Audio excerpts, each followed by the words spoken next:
Hey, what's going on, everybody, and welcome back to another RM Fantasy interview. I'm joined with another very special guest today. It is Nate Thrasher from Star Racing Yamaha. Nate, how are we doing? Good, man. Happy to be on. Dude, happy to have you. Stoked that I got a text message from you just a few days ago asking if you could come join and play in our golf tournament, which I was hoping you'd already be signed up at that point, but better late Yeah, than never. yeah, exactly. I should have got on it a little earlier, but just a little lax, and just wasn't sure if I was going to be able to make it. But excited to be there, and I've just been practicing, trying to get them dialed in, just trying to get those wedges dialed in. So I hope that can be good. I love that. Well, Smitty actually hit me up yesterday, and he was like, dude, I was stressing out like 2 weeks ago. I couldn't even hardly swing a club. Then I went out last week and it just stopped hurting. I played 36 holes with my dad. He's like, it was just meant to be. I'm like, yes, it was. Get you out here. Yeah, Hey, for sure. all right, on man. Dude, we almost grabbed that win last weekend. That close. Yeah. Did it kind of surprise you that Vial was able to catch and pass you when he hasn't really contended for wins this season? Yeah, it was actually, I felt really good. Like my lap times and all throughout the main were really consistent. And yeah, it definitely caught me off guard. Even last weekend after I crashed, I was really reeling it back in, a second and a half a lap. So I was like very, very surprised. But he rode a great race. It's probably his best race of the year. Yeah, just got to be a little bit better. When a rider like that catches you and passes you, obviously you don't know what he's doing to make up that time. Is the first thought in your head, okay, I have to see where he is faster? Or is it because you tried to pass him back pretty quickly? Yeah. So do you have to kind of make a decision there to say, okay, I'm going to try and get him back and try and drop? Or, all right, let him have it. I got to find out what his lines are because clearly he's faster. Yeah, well, he got by me. I actually made a mistake in the turn before that on off there and just slid the back end around. So I had to kind of go high to get on. So I was lost probably a half a second to a second right there in that turn. So that was what he got close. He wasn't that close until then. And then Okay. after that, I knew I was faster in the whoops. So I was just trying to be on him coming into the whoops and then try to make the pass back quick because we only had 3 laps left or Right. so. So I didn't want to wait. Normally, if he passed me early in the main event, I would have, rode behind him a little bit, see where he was being a little bit faster. But it was so late in the race that it was just I was wanting him back quick enough and just ride defensive after that. So, but he ended up. We came into the whoops on different lines, but he kind of jumped to the line that I was in, and I had to slam on the brakes there, so I didn't go into the back of him. So that Right. was a bummer. But yeah, not much I could have done. I should have just probably been a little more aggressive in that finish line turn there when I had the opportunity. Okay. Were you jumping the whoops in that race? You No, no. typically like to blitz. You're a blitzer. Yeah, yeah, I didn't jump at all day. Did it surprise you? Now I know Cooper Webb's your teammate, so obviously he's your guy that you'd want to win. But when you look at this battle, did it surprise you that Sexton started to jump the whoops through that main and visibly was just not figuring it out and then started Yeah. losing time to Webb? I for sure thought he's just going to go back to to blitzing the whoops. He has to. Did it surprise you that he just never went back? Yeah, no doubt. I mean, Coop's my guy. We're really close friends. I'm glad he got the win, but no doubt, I think that Chase was better in the whoop section there, especially when he got them good. I think when he got them so-so, they were about the same, like Right. jumping wise. But when he got them really good, it was quite a bit faster. And you just won by 20 seconds the last weekend skimming the whoops. So I Right. don't know why. I don't know why you would go away from that. I mean, it is a little bit more energy for sure, but I feel like he's probably one of the most fit guys on the gate there. He looks like it at least. That's what I I mean, said. I was like, he yeah, said it saved energy. I'm like, dude, you're the fittest guy on earth. I yeah. don't. I mean, that's what he seems like. Comes off the race, he doesn't look like he's trying out there. So Right. I feel like but I'm not out there. I'm not him. So maybe it was a little bit tough on him breathing wise, but I feel like especially like I mean, he's definitely a good jumper, but I feel like Coop's a little bit better when it comes to jumping the whoops, and his strengths skimming. So I feel like he should have leaned into his strengths there. Do you think? That's what I was trying to do. Okay. Do you think Webb's better at jumping the whoops has a lot to do with he sets his bike up for that prior to the race? I don't know. I I mean, mean, I think there is definitely a technique to it. It's not easy. Everybody thinks you just jump the loops easy and that's, fine and dandy, but it's really not. It's tricky to jump those, especially those kind of loops that it's hard to get in the starter. Like when you saw him make that big mistake there, when he threed in and got off balance, it's not easy to do that. But I really think Coops went more, setting his bike up to skim more, hmm, the last couple weeks, especially after, MetLife. right. Interesting. So Okay. Well, I mean, I don't want to make any predictions early, but Coop's sitting pretty good going his last two races. But look, we saw what happened 2 years ago. Coop got his head ran over with 1 week to go, and then Tomac blows his Achilles out the very next week. So it's definitely not over, but it's looking pretty good. no. Hey, you said a couple weeks ago on the podium after a heat that Regan fired you up. What's that conversation Yeah. like? What's Bobby Regan doing to you? He's not telling you he doesn't expect you to win like Anstey, is he? I know he'll definitely say that for sure. I can't remember exactly what he said, but yeah, he's always it don't matter if you're second fastest in qualifying, he ain't happy. So it's yeah, and normally I'm not the best qualifier. I'm trying to get better at that, but normally I'm better on when race the gate drops. So I think that he just gets fired up in practice, and then I bounce back and it fires me up, and then I'm the only guy in the rig right now, so he's sole focused on that and watching a little bit more too. So yeah, and for him, if you start jumping the loops, I mean, I think he'd have a sniper up there and blow me off my bike. So he's not a big jump fan. So should say that. Also, does he have? He really doesn't have much involvement at all then with the 450 program, right? No, I don't. I mean, I'm not 100% sure, but like the way I understand it, no, not really at all. What's the weirdest thing you've ever heard Bobby Regan say to you or another rider? Have you ever just been sitting there kind of fly on the wall and you're just like, huh? I mean, he said some pretty crazy things.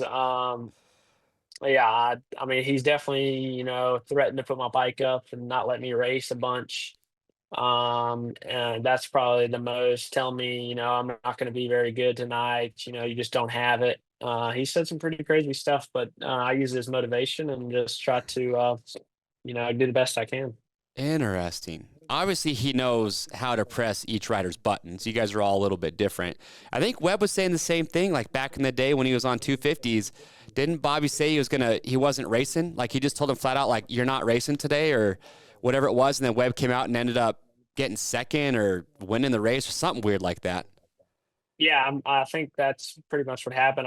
My first ever win in Atlanta when I was a rookie, he put my bike up and said I wasn't racing, and like 10 minutes before the heat, he was like, "All right, you can race." So I for sure thought I wasn't racing, wasn't even in gear or anything. So yeah, it's ever since then he's kind of. I mean, I'm not gonna say it did or didn't make me do good, but ever since Right. then he's kind of been harder on me than most. But so he's hard on everybody. But some guys, like this team for that, and some guys, just want to go somewhere else because they don't like it. But Right. he's not really, he don't really change his tune very much on anybody. That's funny. If he'd have said that to you, I thought in my head I was thinking you probably would have said, that's just who Bobby is, but you weren't even geared up. Like he No, took no, it. especially then. I know now a little bit just that's kind of how Bobby is, but Right. back then, I mean, that was my first ever year on the team, so it was definitely. I thought for sure I wasn't racing. What if he did not being geared up and you just weren't ready? And like that was Yeah, his plan the whole time was to like fire you up. And then like you're just not there when he's like ready to let you go I know. race. I mean, it was pretty much 20. He's like, "Hey, you got to let him race," or like, "Yeah, I'm quitting." Then pretty much is what 20 pretty much helped me out there. Oh I don't even know if geez. he probably wouldn't have let me race if it wasn't for him. Wow. That's wild. What an interesting man. But hey, he's built championship teams, championship riders, so he knows something about it. Yeah, no doubt. All right. Here's another question. So I was doing a deep dive back in your amateur days. You were on KTM. And I remember you did kind of the switch with the whole Justin Barsha thing. You and I were talking about that earlier. The reason I bring this up is with this whole offseason, I have two riders I want to talk about the offseason and kind of get your take on it. Eli Tomac, from what everyone is hearing, and this is all, we're hypothesizing here, or theoretically, Yeah, if he doesn't stay on a Yamaha, which doesn't sound like he is, and there's a possibility people talking about him going to Red Bull KTM. When you went from KTM to Yamaha, knowing that you've had to do that, and maybe as an amateur, you're just like, dude, I'll ride whatever. I don't care. But Yeah. could you see it being really hard for Tomac to go from a aluminum chassis his entire career and then hopping onto a steel frame bike? Yeah, I think I know for him he hates the hydraulic, and for me I like the hydraulic. So it's like I rode KTM's my whole life growing up. So I was, comfortable with that. And when I went to the 250, I was only on it for 9 months on TLD, but I still didn't even have like a factory bike. It was just an amateur spec bike. So then I Mm-hmm. went to Star and it was all, factory and, full race bike, spec tires and everything. So it felt quite a bit different, but it felt really good. So I think now it would be different if I transitioned where I've raced Supercross. I hadn't even rode Supercross really when I went to the Yamaha, so it was kind of my Okay. first time doing it. So I didn't have much to compare. But for him, I mean, he's raced, aluminum frame, cable clutch his whole life. I mean, he's never rode. I mean, maybe he's rode a bike once at his compound or something, but he's never rode a KTM. So Yeah. I mean, it would be definitely a big swing, and with that, I mean, WP suspension's totally different. Well, Hydraulic, they are on Brembo, so it's a lot. It's a big change. everything is new, right? Yeah, I feel like Triumph is a good fit only because he's with Coker, who was with you yeah, guys before, right? He's on KYB suspension. They run a hydraulic clutch. That's the only bad thing about Tomac is he literally, outside of Suzuki, he does not have an option for a cable clutch bike to go and ride. But if you yeah, look at how KTM bikes are, how AP and like Sexton set their bike up, like they run a really squatted rear end. Tomac runs a really high rear end. I don't know. It's kind of interesting. But this is all being brought up because Sexton, from what I'm hearing, is going to yeah. Monster Cowie, which for me personally kind of blows my mind. Yeah, I've heard that too. I mean, it's kind of the buzz around the paddock, right? Right. But uh, yeah, I don't know. I think for him, maybe he's not happy. Maybe he wants a change. It's hard to say. I don't really know Chase that well at all, really. So, yeah, I mean, I think he'll be good on anything. He's Sure. very talented. He can win on anything. I'm sure I'm sure money's involved. So maybe Cowie's offered him a ton of money and just can't pass it up. Oh, money talks. That's what I'm telling everybody Yeah, because I've had a lot of people like, dude, like, can you believe it? Like, he could have won this title this year. He won the outdoor title last year. Like, he's crushing. I'm like, dude, money talks. At yeah, the end of money the day, talks. money talks. And I'm And sure he's thinking, I can win on anything. So if I'm I think making, so. $500,000 more over here, why wouldn't I do it? You know what I mean? You don't race that long, so might as well make as much as you can. Yeah. And I don't know this to be totally true, but another rider told me that he doesn't have his own personal actual Red Bull deal at KTM. He goes to Cowie, he gets his own monster deal. There's a lot of extra revenue. So, Yeah, and I've heard the bonuses at Cal are pretty good too. really. Yeah.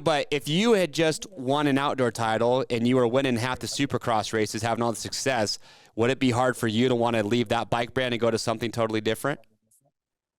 Um, just depends if he, is happy with the team, if he likes being there. I mean, I Right. think that's a big thing. If you're, happy in your environment, and if he likes, training where he's training at, that's another big thing because he'll be moving training facilities too if he does that. So I think it's got a lot of variables. I don't think it's just the bike. If he's happy in all aspects, life too. I think Right. that would. I mean, if I was happy and I was winning on the bike, I wouldn't go. But maybe he, he's not gelling with the team, Mm, so maybe that's why he wants to go. So I don't really know. It could be a lot of factors. I think not just the bike. right. Right on. All right. 250 East. I'm sure you'd love to be in this super tight battle that we have right now going into the last round, which is going to be our showdown. Do you have a dog in this fight? Do you have who do you think is going to have the edge at all in Salt Lake for this 250 East title? I mean, I think. I mean, I feel like Seth's been the best speed wise the last couple weeks. Last weekend he struggled a little bit, but I think it's hard to bet against RJ's been there before. He did it last year, the same exact scenario going in, and he executed, I mean, perfectly. So I don't know. I think Vial's been good too. I think he's been the most consistent guy. So I don't know. It's going to be tough. It's going to be tight. I'm just hoping I can get out front and win it and go away with it. That's Right. my goal. And but for them, I don't have no idea who's going to win it. I think a lot of it's going to be who can let the pressure not get to them. So it's going to be tough. I think Seth's never been in this situation before, but maybe he can rise to it. RJ's been in it the exact same, and Tom had a little bit of a lead going into last year, so he's really never been in a must win in the last race for the championship. So I think it's going to depend on the track, how they set it up too. If there's huge whoops, definitely skimmers, it's going to favor somebody. Every track's going to favor somebody a little different. So I don't know. I think it's going to be interesting, and I think a lot of it's going to be who gets to start in the main event. Right on. Now for you, let's talk about your career a little bit. So 2020, if I'm not mistaken, is when you went pro, right? 2021. 21. Okay. And you're 24 now? 25? 22. You're 20. Dude, why do I think you're older? You're 22. still way young. Oh, yeah. Maybe it's the Still young. beard. You just look older than you are. Yeah, I know that. I got a lot of hair. Okay. Fair enough. So 2021, you're, 3-4 years into this class. So 2026, well, for outdoors, where do you feel like you fit in for outdoors? Yeah, I don't really know. I think I've raced 2 rounds of outdoors in 3 years, so it's like it's tough. But last year I did 1 round healthy, and I got sixth place, I think, overall. So I think that was the first round of the year, and then after that I got hurt, so I didn't even race anymore. So I think I did Hangtown, but I had a broken collarbone trying to race. I didn't know it was broken, so I didn't do very good there. So I think Paula was my really only race I have to go on, and that's not really my track too. So I think my goal is just to be in top five every weekend, and just be healthy throughout the year, and coming in next year swinging for Supercross. Feel like I made a lot of strides this year just on technique and being more solid. Not really making with the injury of the hand, it set me back quite a bit during the season. But now I'm back to full strength, and I feel like the last couple weekends I've had at full strength have been good. So I just want to go out there and get top five and be healthy the whole year outdoors and just get better each round. That's right, man. I was thinking in my head, I was like, man, what was the injury? I was trying to remember it, and then you said the hand, which I don't know if you ever come out and actually told that story. I think most people kind of know what happened, but that sucks. That's like the Shimoda pitboard deal where you're just like, really? Yeah. Like, what the hell? Yeah.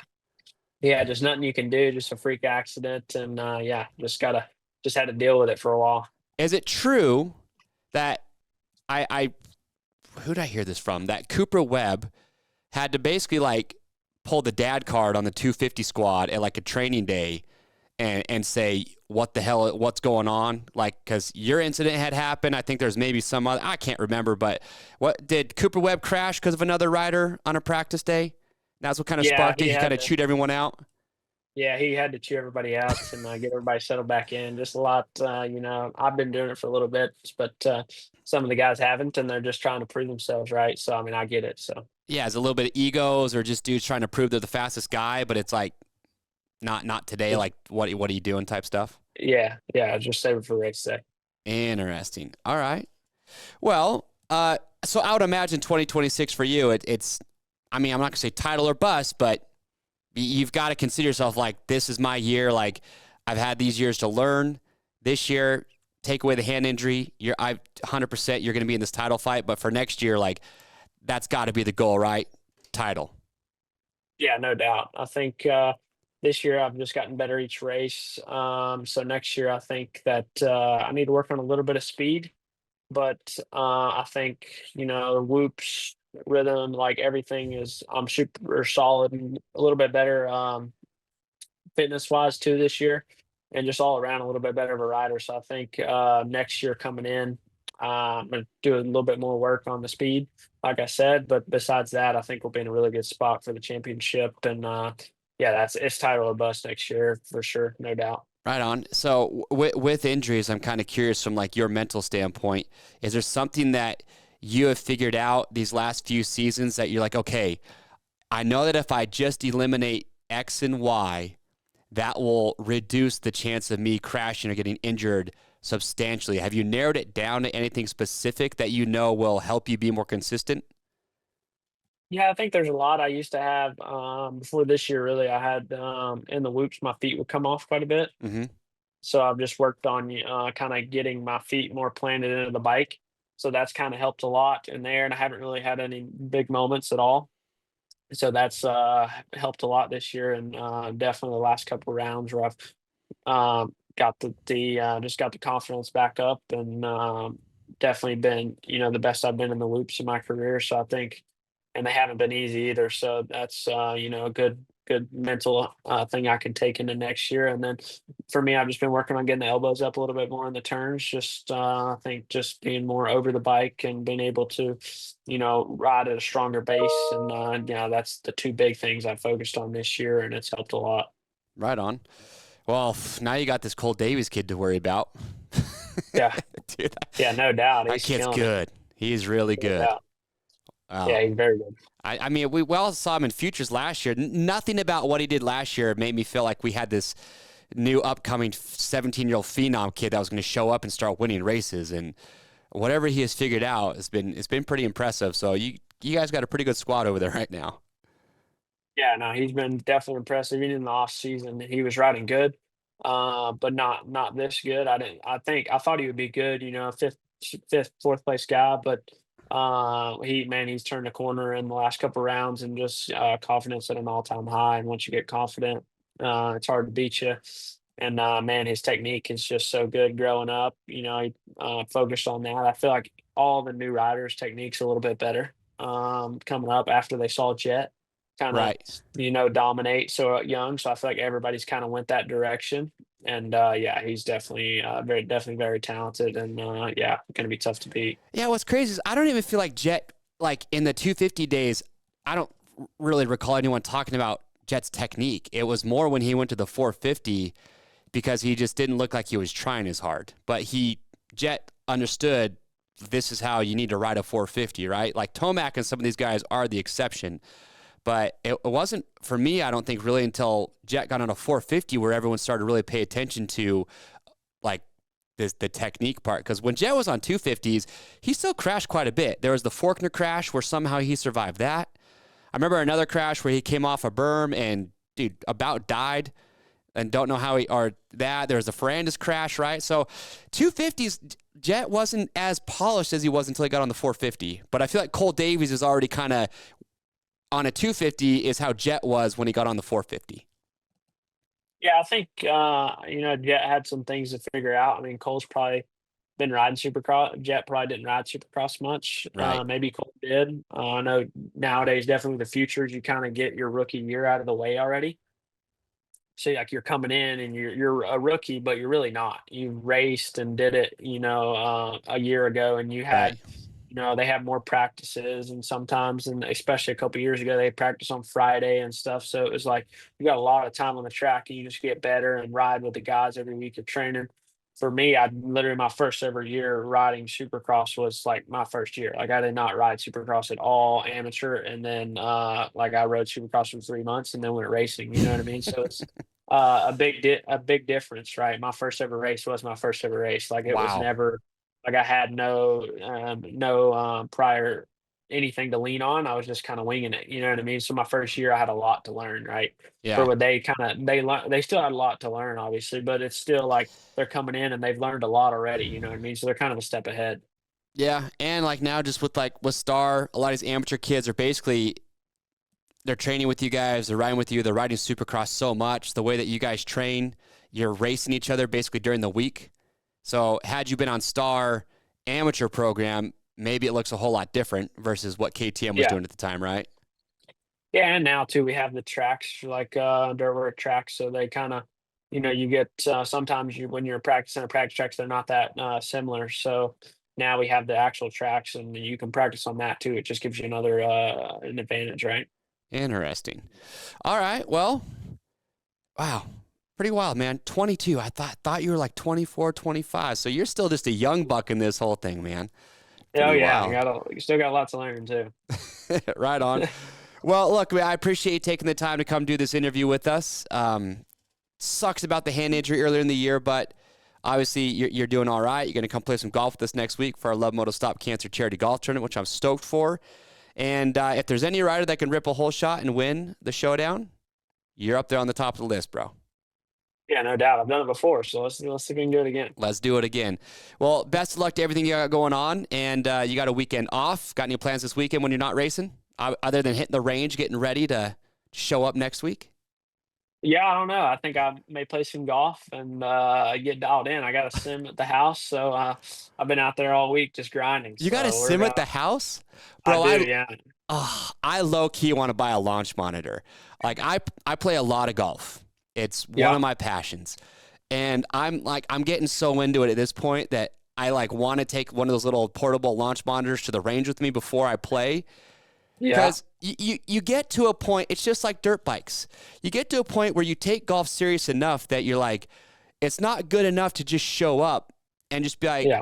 I don't know how, it's cold today, but I don't know how much distance that's taken off my irons, or I don't know how far my 7-iron's going today, and I guess I'm going to hit a 7 from 175. It should be, no, I'm to a point where I'm like, no, I want to know exactly how far my ball was going on the range in the morning time.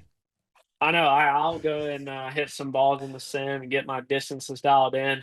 And I'll go to the course the next day, and I'm like, dang, man, I'm hitting these. Like, it's gotten hot in Florida now. So I'm like, dang, man, I'm hitting a 7-iron, 175, 180. Or in here, I'm hitting it, 165, 170. I'm gaining 10 yards. Yep. Like, I didn't do anything different. It's just the air density, temperature, and yeah, Utah. it makes a difference. In Utah, it's high altitude, but it can be 40 degrees in the morning. Your ball's going 10 yards shorter. I don't know. But then you're like, do you really want to be that dude? So No, you can't be that guy. You can't be that guy. Yeah, I'm not good enough to be that guy, but I want to be that guy. You know what I'm saying? If you're showing up with a launch on the range, you better be shooting on the par. You better be like a +5 at least, dude. Exactly. Because what reminds me of it is when I was when we were at Glendale Supercross this year. We went to the Top Golf just across the street, and Yeah. guess who comes strolling out after just having like a full range session with his own clubs? You can guess. Where was it? Phoenix? It was at Phoenix, Glendale Supercross. We're at Top Golf, just going to have a good time, hit some AC, balls. probably. No. He was your old teammate, Jordan? Smitty. God, Comes walking out with the full bag. I'm like, bro, you just brought your full set of clubs to hit some golf balls that have tracers in them. Like, literally. I mean, yeah, you can't fault the grind, I guess. you can't, But, the grind, dude. couldn't be me, dude. Couldn't be me. I just can't be that guy. That's how I feel if I were to No. show up with a launch monitor at a golf course. I'm just like, dudes would look at me like, really, bro? I have What are done you it on doing? just if I'm going for a range session, but dude, if I'm going to play 18 or something and then showing up before, I have never done that. So I want to. We'll see. might have to invest in one though. Maybe the Garmin one, because it's little, right? Yeah, the Garmin wouldn't be too bad. I have the Bushnell one. It's pretty big, so it would kind of be weird going down there with a couple clubs and then my launch monitor and just shanking it on the first. Do all that work just to hit an OB on your first drive. I love it. Exactly. All right, man. We'll talk about this more next week when I see you. But once again, thank you so much for taking the time to call in. Congrats on everything you got going on this year. But next year, title contention, bro. We're going to see you up there. Yes, sir. Appreciate it having me on. All right, man. We'll talk to you soon. Thank you. See ya.